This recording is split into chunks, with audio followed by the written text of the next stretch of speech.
নমস্কার সকলকে Utpal shade word চ্যানেলে স্বাগত। আমি उत्पल তোমাদের সাথে। আজকের ভিডিওতে আমরা আলোচনা করব ক্লাস 7 এর লেসন 2 দ্য রিডল। এই গল্পটির শেষে যে অ্যাক্টিভিটিগুলো আছে তার উত্তর নিয়ে।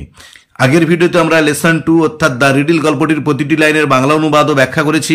আজকে রিডল গল্পের শেষে যে অ্যাক্টিভিটিগুলো আছে তার উত্তর নিয়ে ডিটেলস আলোচনা করব। তাই তোমরা ভিডিওটা স্কিপ না করে অবশ্যই প্রথম থেকে শেষ পর্যন্ত দেখবে।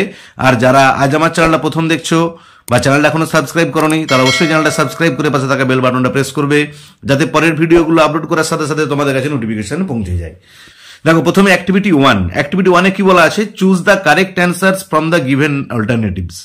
যে নিচের বিকল্পগুলো থেকে সঠিক উত্তরটা বেছে নাও। দেখো, আমি তোমাদের উত্তরগুলোতে দাগ দিয়ে দিয়েছি যাতে তোমাদের বুঝতে সুবিধা হয়। একটা, এম্পারার আকবর ওয়াজ ওয়াকিং। সম্রাট আকবর হাঁটছিলেন বা পায়চারি করছিলেন ইন হিজ প্যালেস, তার প্রাসাদে, ইন দ্য রয়্যাল গার্ডেন, তার রাজকীয় বাগানে, in the house of Birbal, বীরবলের বাড়িতে। উত্তর হবে ইন দ্য রয়্যাল গার্ডেন, তার রাজকীয় বাগানে বা উদ্যানে। বিয়েটা দেখো, বীরবল ওয়াজ আকবর, বীরবল ছিল আকবরের most trusted and faithful minister, সব থেকে বিশ্বস্ত এবং প্রিয় মন্ত্রী। গ্রিডি অ্যান্ড আনফেথফুল মিনিস্টার, লোভী এবং অবিশ্বস্ত মন্ত্রী। রাইভাল, প্রতিদ্বন্দ্বী। উত্তর হবে একেরটা, most trusted and faithful minister, সব থেকে বিশ্বস্ত এবং প্রিয় মন্ত্রী।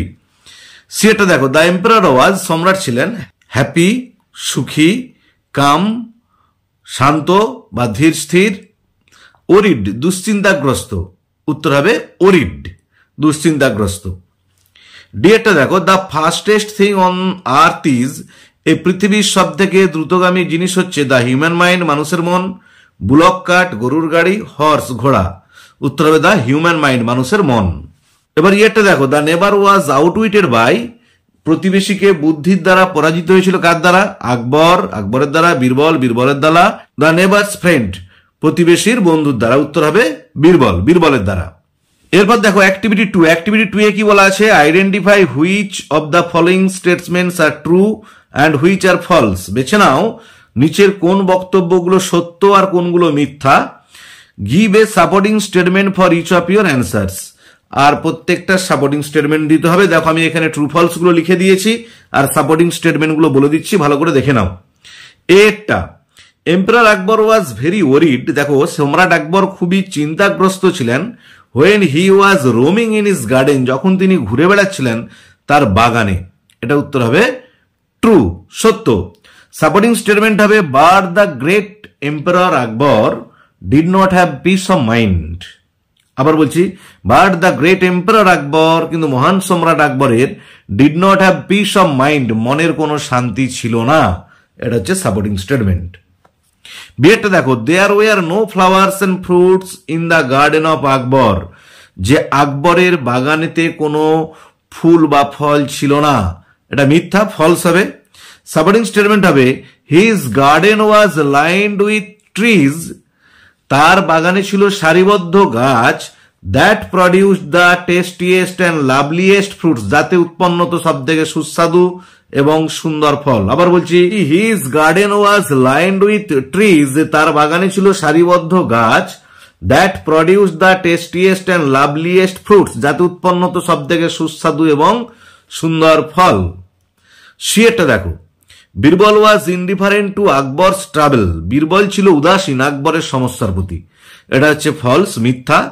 দেখো, সাপোর্টিং স্টেটমেন্ট হবে O great and powerful king what is travelling you, ও মহান এবং শক্তিশালী রাজা, কি আপনাকে সমস্যা ফেলেছে, বিব্রত করছে? আস্কড বীরবল, বীরবল জিজ্ঞাসা করেছিল। তাহলে বীরবল নিশ্চয়ই চিন্তিত ছিল বলে এই প্রশ্নটা জিজ্ঞাসা করেছিল। আবার বলছি উত্তরটা, O great and powerful king what is travelling you, ও মহান এবং শক্তিশালী রাজা, কোন জিনিসটা আপনাকে সমস্যায় ফেলেছে বা বিব্রত করেছে, কি জন্য আপনি সমস্যা অনুভব করছেন? আস্কড বীরবল, বীরবল জিজ্ঞাসা করেছিল। ডিএটা দেখো, Birbal succeeded in answering to Akbar's query, Birbal সফল হয়েছিল আকবরের প্রশ্নের উত্তর দিতে। এটা ট্রু, সত্য। দেখো, সাপোর্টিং স্টেটমেন্ট হবে হি সেড, সে বলেছিল। সে বলতে এখানে Birbal. Your majesty, it is the human mind, রাজামশাই, এটা হচ্ছে মানুষের মন। আবার বলছি, he said, he means Birbal, Birbal said বা বীরবল সেডও লিখতে পারো। Your majesty, it is the human mind, যে রাজামশাই, এটা হলো মানুষের মন। এবারে ইয়েরটা দেখো, the people of Akbar's court admired the wisdom of Birbal. আকবরের রাজসভার মানুষেরা বীরবলের বুদ্ধির প্রশংসা করেছিল। এটা হবে সত্য, তাই ট্রু লিখেছি। দেখো সাপোর্টিং স্টেটমেন্ট হবে all around people were amazed at the wisdom of Birbal. চারপাশের মানুষজন বীরবলের বুদ্ধি দেখে বিস্মিত হয়েছিল। আবার বলছি, all around people were amazed at the wisdom of Birbal. এবার অ্যাক্টিভিটি 3 দেখো, অ্যাক্টিভিটি 3 কি বলা আছে, what kind of text is this. এটা কি ধরনের একটা পাঠ্যাংশ? দেখো, ইট ইজ এ প্লে, এটা নাটক না এসে, প্রবন্ধ না স্টোরি নাকি গল্প? এটা উত্তর হবে স্টোরি। এবার অ্যাক্টিভিটি 4 দেখো, অ্যাক্টিভিটি 4টা একটু ভালো করে খেয়াল করবে। বলা আছে give another title to the story. এই গল্পটির অন্য একটি নামকরণ দাও, মানে দ্য রিডল ছাড়া অন্য একটা টাইটেল দিতে হবে। Give reason for your answer, আর তোমার উত্তরের সপক্ষে যুক্তি দিতে হবে যে কেন তুমি সেই নামকরণটা দিয়েছো। দেখো আমি এখানে দুটো নামকরণ দিয়েছি, একটা হচ্ছে বীরবলস উইট, বীরবলের বুদ্ধি, বা বীরবলস প্রেজেন্স অফ মাইন্ড। উইটের পরিবর্তে প্রেজেন্স অফ মাইন্ডও লিখতে পারো, বীরবলের উপস্থিত বুদ্ধি। এরপরে আমি কেন এই নামকরণটা দিলাম তার উত্তরের সপক্ষে যুক্তিটা দেখো কি বলছি। Birbal very easily solved the dispute between two neighbours. যে বীরবল খুব সহজেই সমাধান করে দিয়েছিল দুই প্রতিবেশীর মধ্যে যে ডিসপিউটটা ছিল, দ্বন্দ্বটা ছিল, উইথ হিজ উইট, তার বুদ্ধি দিয়ে, অর প্রেজেন্স অফ মাইন্ড অথবা উপস্থিত বুদ্ধি দিয়ে। এরপরে তোমাদের একটা কথা বলে দিই, যে টাইটেল লিখবে বীরবলস উইট, সে শেষকালে লিখবে উইথ হিজ উইট, আর যে লিখবে বীরবলস প্রেজেন্স অফ মাইন্ড, সে লিখবে with his presence of mind. মানে তুমি যদি টাইটেলে উইট ব্যবহার করো তাহলে উত্তরেতেও উইথ হিজ উইট লিখবে, আর যদি টাইটেলে প্রেজেন্স অফ মাইন্ড ব্যবহার করো তাহলে যুক্তিতেও তোমরা উইটের পরিবর্তে প্রেজেন্স অফ মাইন্ডটা লিখবে। এবার অ্যাক্টিভিটি 5 দেখো, অ্যাক্টিভিটি 5-এ কি বলা আছে, কমপ্লিট দ্য সেন্টেন্সেস মিনিংফুলি। যে বাক্যগুলোকে পূর্ণ করো অর্থপূর্ণভাবে। দেখো এটা, আকবর আস্কড বীরবল, আকবর বীরবলকে বলেছিল টু সেটেল দ্য ডিসপিউট, দ্বন্দ্বটাকে মিটিয়ে ফেলতে। তাহলে উত্তর হবে টু সেটেল দ্য ডিসপিউট। দেখো আমি উত্তরগুলো লিখে দিয়েছি।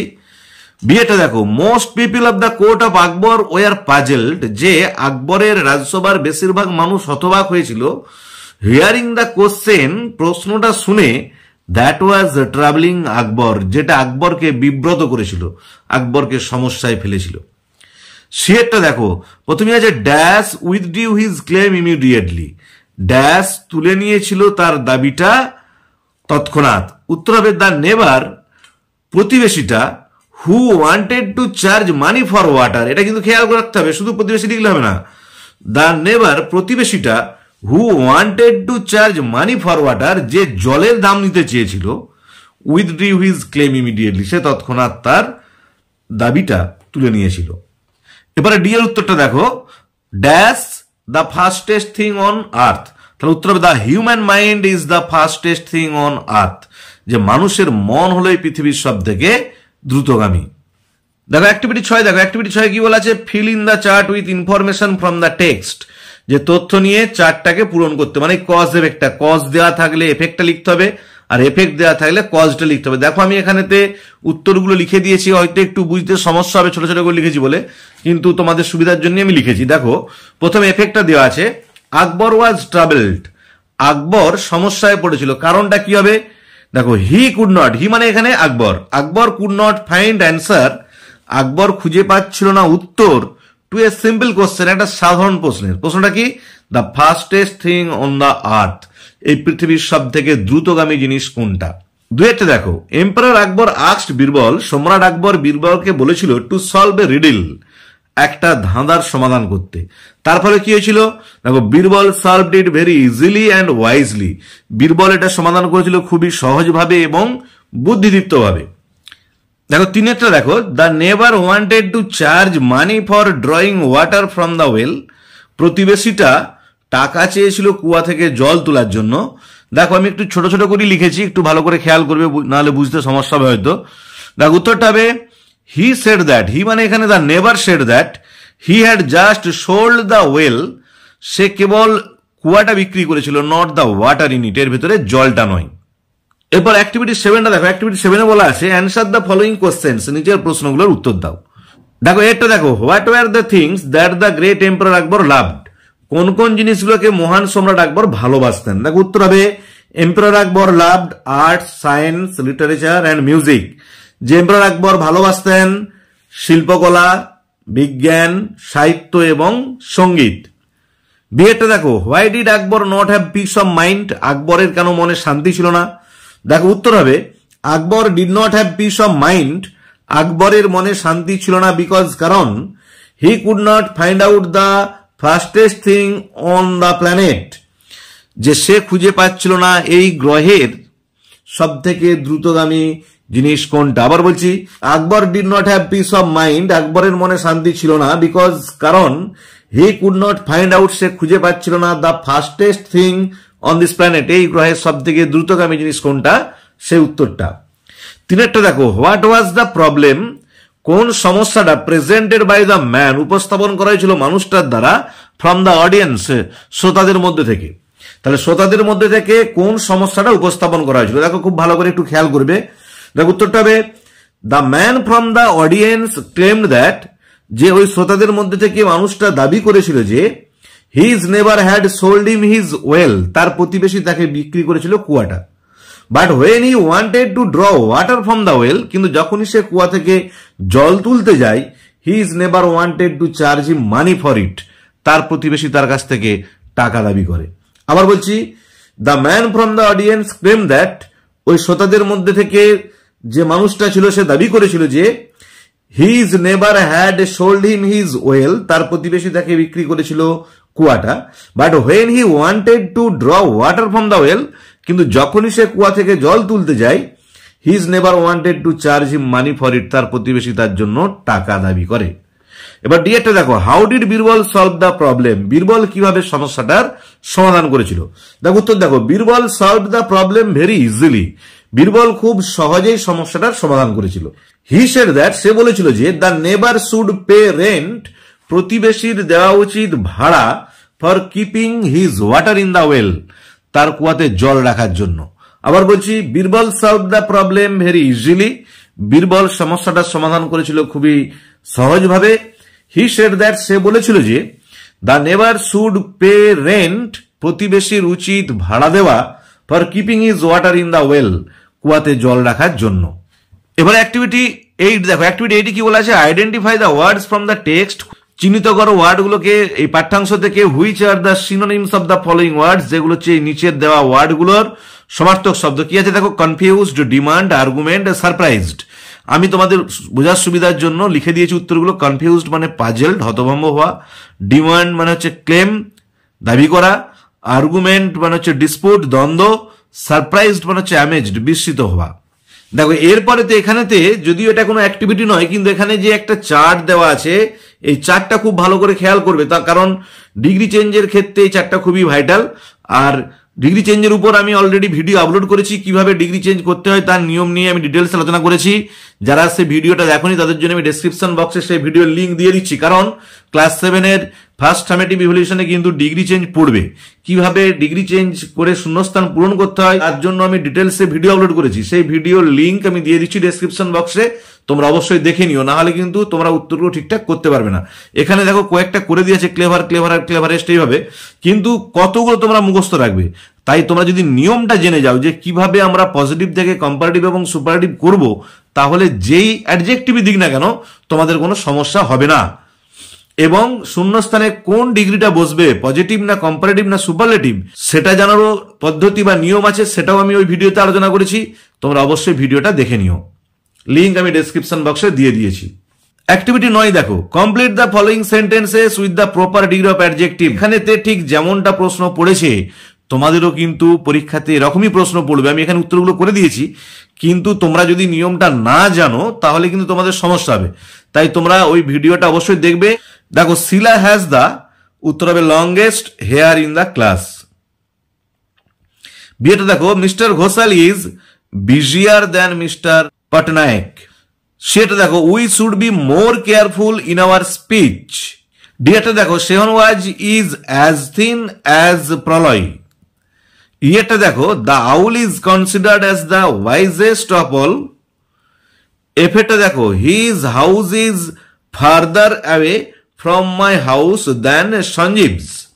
অ্যাক্টিভিটি 10টা দেখো, অ্যাক্টিভিটি 10-এ কি বলা আছে, fill in the blanks with either present continuous tense or past continuous tense, যে হয় প্রেজেন্ট কন্টিনিউয়াস অথবা পাস্ট কন্টিনিউয়াস টেন্স দিয়ে শূন্যস্থান পূরণ করো। প্রেজেন্ট কন্টিনিউয়াস বা পাস্ট কন্টিনিউয়াস এর সেন্টেন্স বা ভার্বের স্ট্রাকচারের নিয়মটা কি, সেই নিয়ম আমি অলরেডি ভিডিও আপলোড করেছি টেন্সের উপর, সেই ভিডিওগুলোর লিংক আমি ডেসক্রিপশন বক্সে দিয়ে দিচ্ছি প্রেজেন্ট কন্টিনিউয়াস এবং পাস্ট কন্টিনিউয়াস টেন্সের, তোমরা অবশ্যই দেখে নিও। দেখো, ইট ইজ রেনিং নাও, এটা হবে ইট ইজ রেনিং নাও। দ্বিতীয়টা হবে doctor Manmohan Singh is visiting Kolkata today, আবার বলছি doctor Manmohan Singh is visiting Kolkata today. সেটা হবে Hari was studying at 9 PM yesterday. ডিএরটা হবে the boys are playing in the field now. ইয়েরটা হবে Rahim was talking to his friend when his mother called him. তাহলে আজকের ভিডিওতে আমরা ক্লাস 7-এর লেসন 2 দ্য রিডল এই গল্পটির শেষে যে অ্যাক্টিভিটিগুলো ছিল, অ্যাক্টিভিটি 1 থেকে অ্যাক্টিভিটি 10 পর্যন্ত প্রতিটি অ্যাক্টিভিটির উত্তর নিয়ে ডিটেলস আলোচনা করলাম। আর এই লেসনের শেষে যে রাইটিং গুলো আছে অ্যাক্টিভিটি 11, 12 এইগুলো আমি পরে আলোচনা করব। আর আজকের ভিডিওটা ভালো লেগে থাকলে অবশ্যই লাইক, শেয়ার ও কমেন্ট করে জানাবে।